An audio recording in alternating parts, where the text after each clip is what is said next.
Hi everyone, it's Thursday, September 24th. I'm Jim Hummel with your KATC News Brief. Family members of Trayford Pellerin have seen body camera video from the night he was shot and killed by Lafayette police. That viewing was promised by Mayor President Josh Guillory.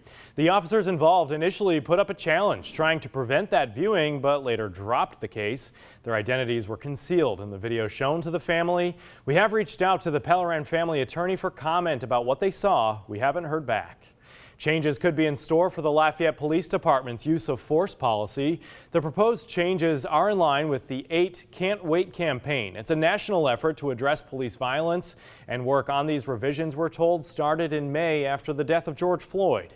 According to LCG, the department was already practicing a majority of the recommendations, but there are new policies dedicated to chokeholds and de-escalation. According to LCG, the revisions are in the review and approval process. In Jeff Davis Parish, 2 people are dead after a stabbing in Jennings.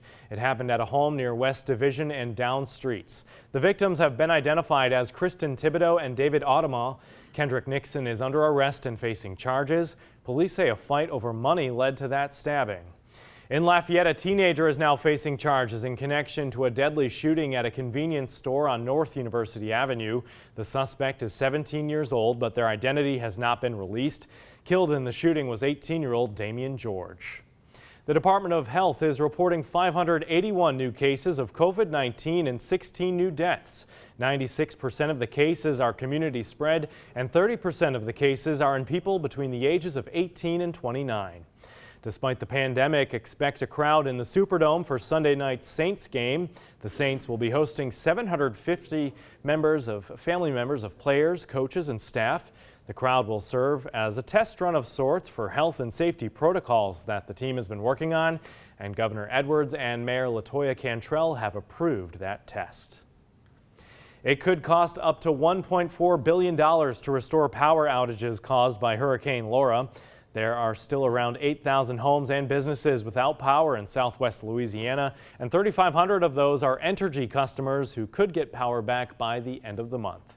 And let's get a check of the forecast now from Chief Meteorologist Rob Perillo. Hey, Rob. Hey, Jim. And after being under the shroud of clouds associated with Tropical Storm Beta, those clouds finally scouring out as we head into our Friday. We'll see a mixture of clouds and sun, temperatures getting into the lower 80s. And as we head into the weekend, more nice weather, temperatures getting down into the mid-60s for Saturday morning. Mostly sunny skies, but a few clouds Saturday afternoon. Can't rule out an isolated shower, but by and large, we're looking at nice weather, but a return of southerly and southwesterly winds Sunday means temperatures are going to be getting well into the 80s this weekend. Mid-60s your low tonight. Tomorrow we'll get into the lower 80s. Tomorrow night again we're favoring mid-60s, and Saturday warming up, getting into the mid to upper 80s in spots across the area. So almost a little summer-like going into the weekend, but no 90s in the forecast. Then here we go. Good-looking front coming in late Monday into early Tuesday. Maybe some showers and a storm. And then look at this, some fall-like weather on the way with highs in the 70s, maybe even the low to mid 70s,